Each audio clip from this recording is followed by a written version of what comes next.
pasti bablas tidurnya atau sudah subuh begitu. Intinya waktu-waktu itu antara Isya dengan subuh ini merupakan waktu bagi kita untuk sholat malam, tinggal mana yang paling memungkinkan kita untuk melakukannya. Karena Rasul juga tidak selamanya di sepertiga malam terakhir. Kadang beliau di awal sepertiga malam awal, ada pertengahan, kadang juga beliau di sepertiga malam yang terakhir. Tergantung kondisi fisik beliau. Karena beliau itu ya kalau sholat malam satu rakaatnya 5 juz lebih 2 lembaran, Pak. Ya. Ya.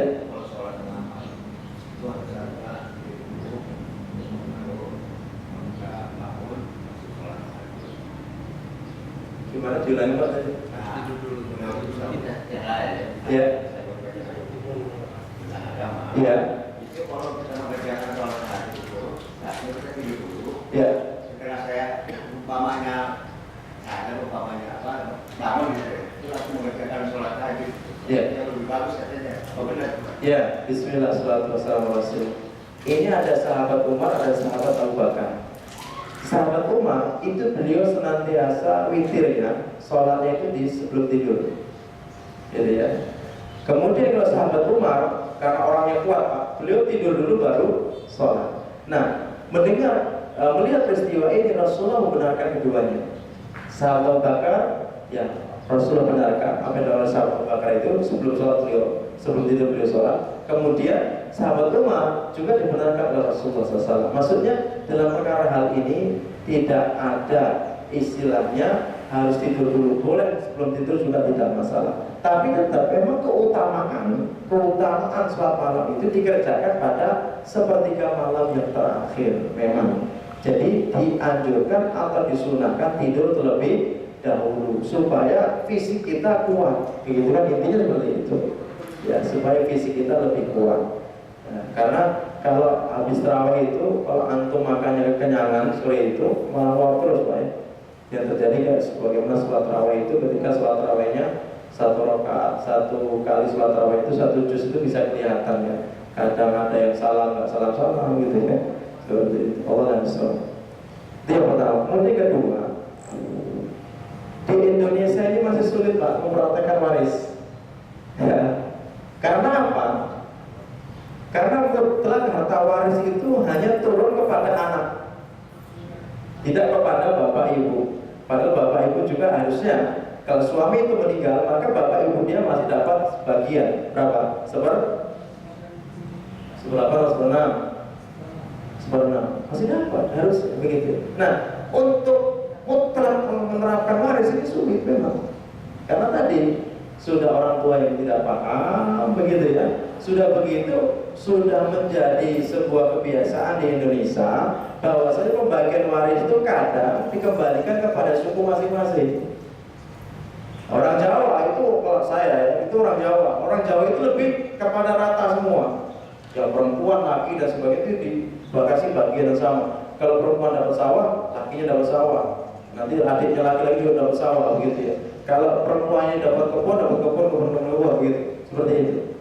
Nah, kalau dalam Islam bagaimana? Ini harusnya kita mengikuti aturan Islam. Aturan Islam adalah apa? Ya, lidzakari mislu hadzal unsayain. Bagian anak laki-laki itu harus 2 kali lipat daripada bagian anak perempuan. Kenapa 2 kali lipat?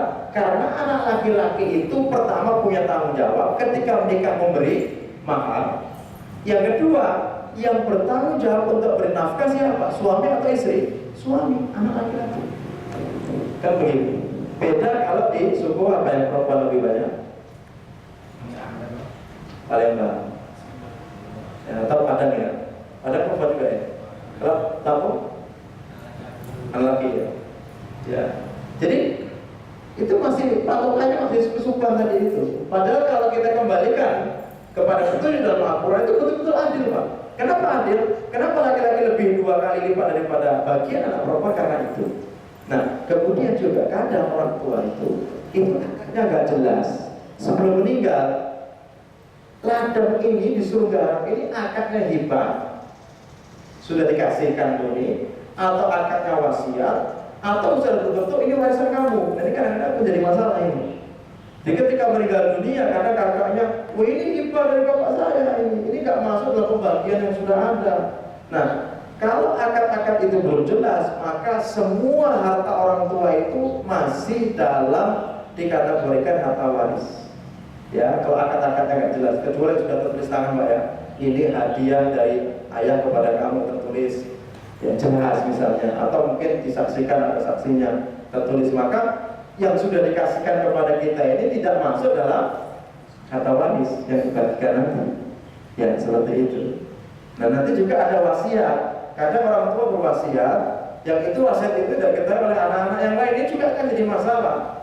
Dan wasiat boleh mewasiatkan harta itu tidak boleh lebih dari sepertiga daripada harta si waris. Kalau lebih dari sepertiga Pak, rugi, dan wasiat lain nanti nggak dapat banyak. Ya seperti itu. Nah intinya, ya memang kalau memang nanti supaya lebih paham, nanti bisa ada pembahasan waris di sini ya, supaya tahu pasalnya tidak secara umum. Ya kalau suami meninggal itu siapa saja yang dapat, ya siapa saja nggak dapat kan seperti itu. Adapun anak itu biasa menjadi asoba, dia menjadi orang yang mendapat sisa dari bagian-bagian ada. Nah sisa kalau dalam Islam itu banyak, waktu bukan sedikit ya. Allah Islam. Mungkin demikian secara sekilas Pak ya. Tinggal nanti dirinci sebelum meninggal itu bentuknya apa. Kalau sudah bentuk hibah, pemberian murni dari orang tua kepada anak, dan itu sudah ada saksinya, ya sudah itu milik si anak itu dan tidak dimasukkan dalam pembagian harta waris begitu. Ya, tapi biasanya kalau yang sudah berlalu ya seperti itu. Pokoknya kamu sudah dapat kebun ya nanti seperti itu. Nah, ini tinggal dilihat akadnya nanti. Akad dari orang tua itu dalam memberinya itu apa? Allah SWT. Coba Pak. Pada berikutnya.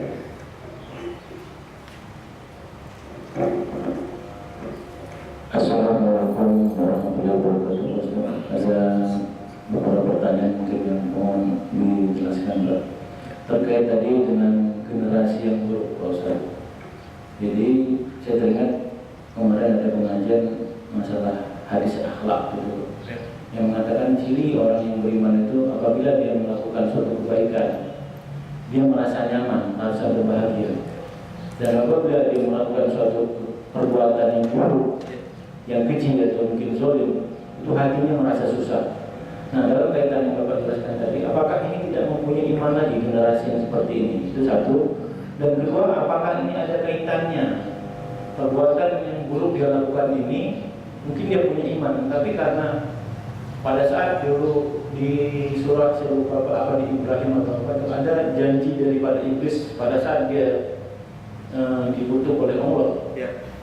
Di situ terjadi suatu apa istilahnya percakapan, dia akan ngomong, iblis tadi berkata, saya akan indahkan perbuatan jahat itu kepada anak manusia. Nah apakah ini sebenarnya kenapa akhirnya orang melakukan pekerjaan buruk tadi, generasi yang buruk tadi, dia tidak melihat itu buruk ya, atau mungkin karena imannya tidak ada, atau ini dua-duanya mungkin bisa kolaborasi di situ. Mohon penjelasan. Assalamualaikum warahmatullahi wabarakatuh. Waalaikumsalam.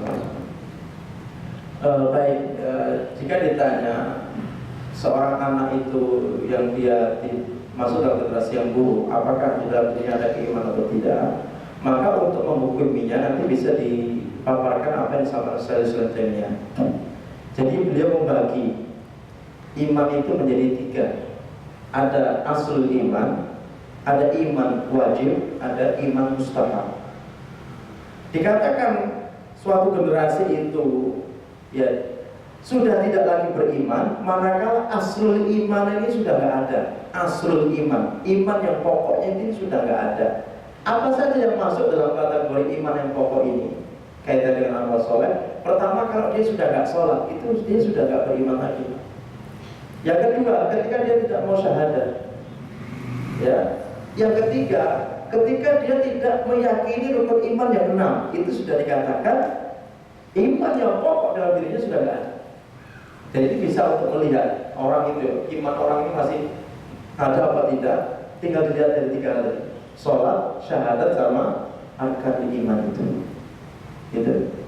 Nah kalau dia masih sholat, berarti iman yang pokok dalam dirinya masih ada. Tapi kalau sama sekali sudah enggak sholat sama sekali, imannya itu sudah tidak ada. Maka sampai dikatakan Rasulullah SAW, La yazni azani hina yazni fahuwa mu'min. Tidaklah orang yang berzina ketika dia berzina itu dalam keadaan beriman. Kalau dia beriman nggak mungkin dia berzina. Ya, seperti itu. Yang kedua, iman wajib. Kalau dia meninggalkan iman yang wajib, asli iman masih ya, dia masih sholat. Tapi kadang dia masih meninggalkan perintah Allah yang lain. Misalnya, dia tidak mau taat kepada orang tuanya.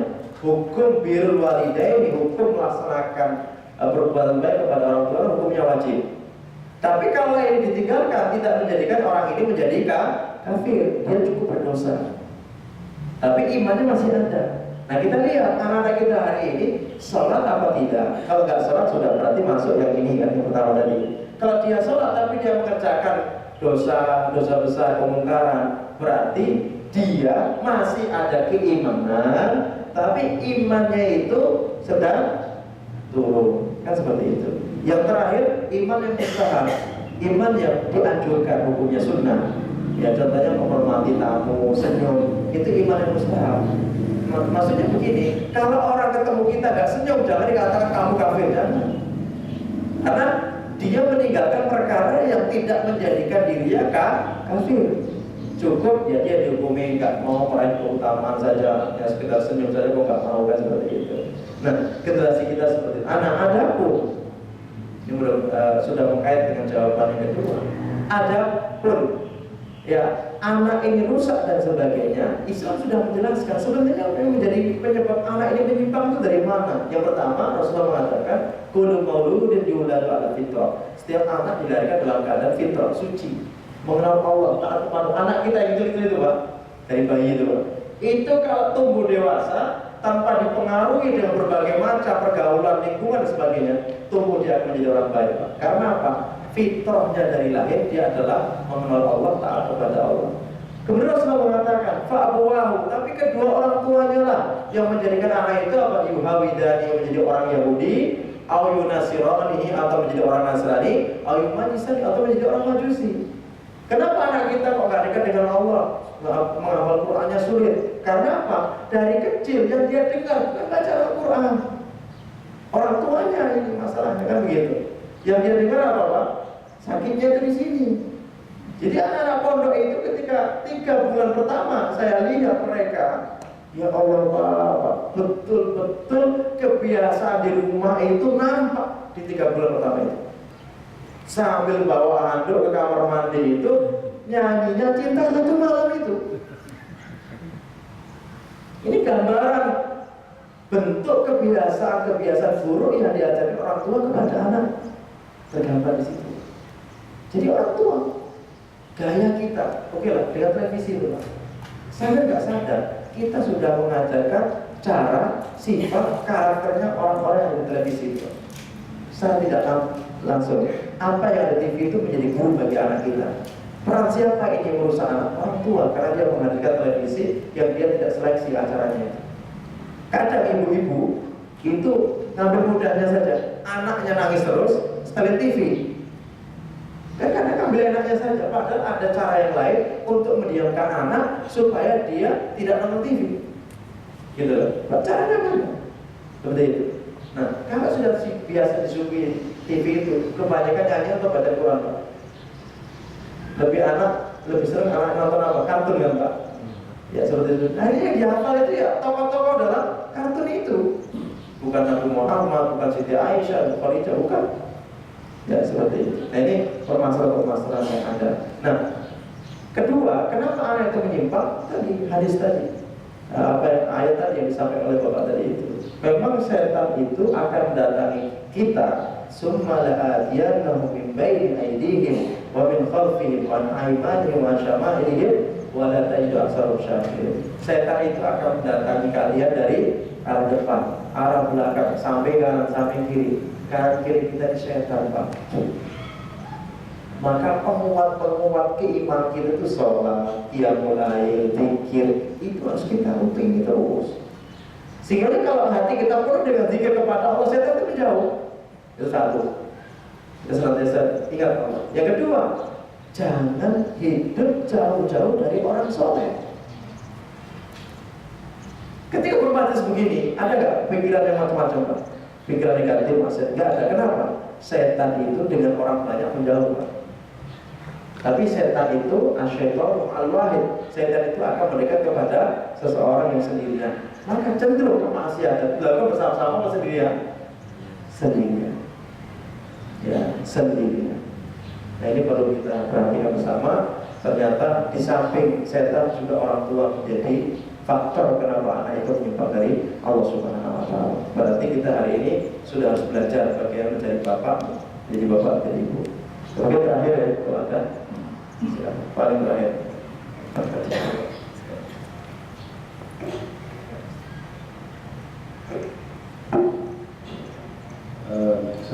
Tadi dikatakan orang yang tidak sholat itu sudah keluar dari keimanannya. Jadi betapa kita saksikan saat ini orang siang sholat, sorenya nggak sholat, atau besoknya nggak sholat. Yang saya tanyakan, apakah hal ini yang dimaksud oleh hadis Nabi bahwa sebagai tanda semakin dekatnya hari kiamat, bahwa tanda-tanda dekatnya hari kiamat bahwa orang-orang pada pagi harinya beriman dan sore harinya kafir. Maka relevan dengan kondisi seperti ini. Sekalian sebelahnya Pak. Ya. Bismillahirrahmanirrahim. Assalamualaikum warahmatullahi wabarakatuh. Saya tanyakan kepada Pak Ustaz, adakah satu hadis bagi umat Muhammad atau hamba-hamba Allah ini yang lebih ringan untuk menjadi husnul khotimah? Demikian. Wassalamualaikum warahmatullahi wabarakatuh. Bismillah, salatu wassalamu ala rasulillah. Ya, kaitannya tentang masalah sholat tadi ya. Subuh gak sholat, zuhur sholat, asar gak sholat, maghribnya sholat. Jadi kalau kita ingin lihat tuh fenomena sholat kaum muslim itu begini. Maghrib itu babak kualifikasi seolah itu kan. Isya itu sudah semifinal. Nanti kalau subuh itu sudah babak final. Di masjid itu bisa kita lihat seperti itu gitu kan. Maghrib banyak betul. Jadi kalau antum mengukur orang baik gak baik itu jangan di sholat maghrib, sholat subuhnya. Di sholat subuhnya gitu ya. Gitu ya. Nah, bagaimana dengan kondisi orang yang seperti ini ya, yang ditanyakan apakah senada dengan apa yang disampaikan Rasulullah, badiru bil a'mal, bersegala kalian beramal kebajikan. Fitnah dan kita dari muslim, karena kalian akan dihadapkan dengan fitnah akhir zaman, yang fitnahnya itu ibarat malam yang gelap gulita. Maksudnya apa? Pergeseran malam itu kan cepat, ini terus itu. Nah, orang itu akan berpindah dari ketaatan kepada kemalesan, ya, dari kemaksiatan itu putarnya cepat, gitu ya. Maka sampai Rasulullah mencontohkan yusbihu rajulun mu'minan wa yumsi kafir. Pagi hari ada yang masih mukmin, sore hari sudah kafir. Ada yumsi mu'minan wa yusbihu kafir. Sore hari ini kita lihat masih sore, pagi harinya dia sudah kafir. Ya bi'udina bi'aratin. Mengapa mereka demikian? Karena mereka menjual agamanya untuk mendapatkan keuntungan dunia. Jadi, kalau apakah pertanyaan fenomena sholat tadi kaitan dengan hadis ini? Iya, benar. Bahwasanya dengan dunia itu banyak orang-orang yang mereka meninggalkan ketaatan. Kadang rapat pun sholat ditabrak ada, sampai nggak sholat sama sekali ada. Begitu ya. Untuk mendapatkan dunia, akhirnya mengesampingkan perintah Allah Subhanahu wa taala, dan hari ini sudah terjadi itu. Sampai fatalnya kalau di daerah-daerah desa pedalaman itu, Pak, di Bergam pedalaman, di Banjar Agung pedalaman yang kita survei-survei ke sana itu, Pak, itu hanya dibawakan 2 kardus supermie, berapa kilo beras, kemudian gula minyak, itu suruh berpindah agama, datang gereja di Baptis itu mau, Pak.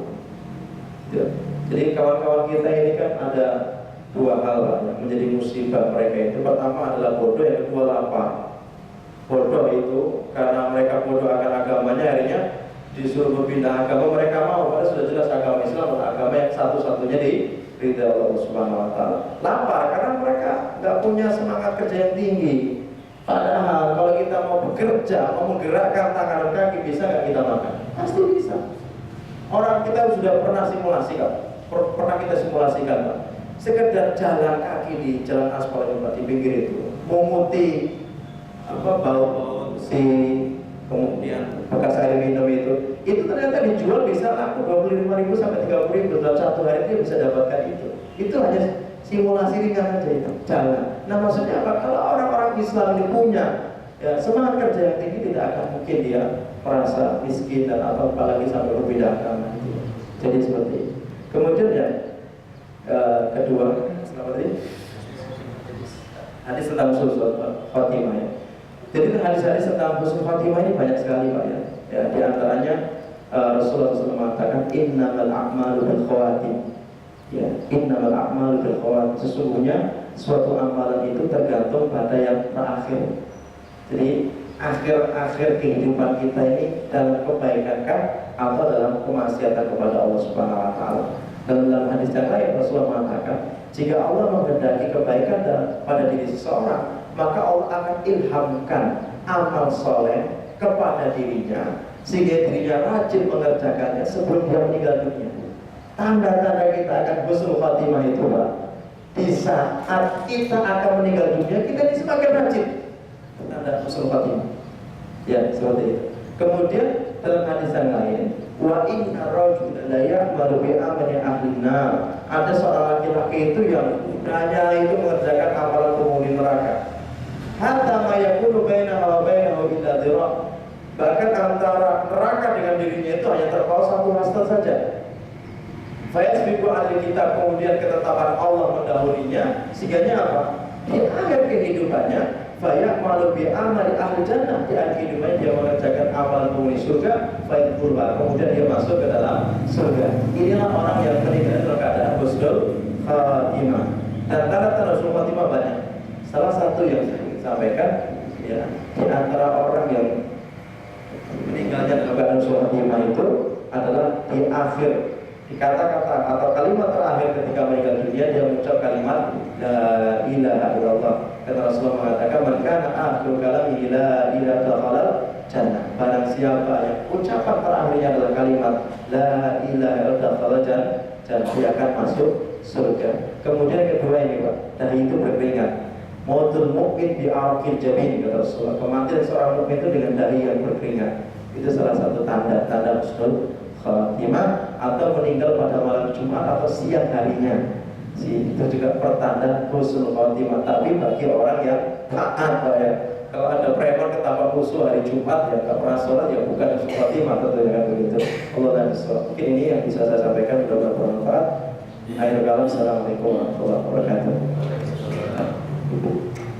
Ya, demikian kami sudah sama-sama kita dengarkan. Begitu banyak ilmu yang telah disampaikan oleh Ustaz Faisal. Semoga Allah Subhanahu wa Ta'ala senantiasa menggunakan kita untuk mengerjakan amal-amal soleh yang ada di kita. Semoga Allah Subhanahu wa Ta'ala senantiasa memberikan kita keistiqomahan. Baik, untuk mengakhiri talim kita pada siang hari ini, mari kita sama-sama membaca lafaz hamdalah, alhamdulillahirabbil alamin, dan doa kita dalam majelis. Subhanallah wa bihamdihi, asyhadu an la ilaha illa anta, astaghfiruka wa atubu ilaik. Sebagai pembicara saya mohon maaf bila ada kekeliruan dan kesalahan. Saya akhiri bila kita berdoa. Assalamualaikum warahmatullahi wabarakatuh.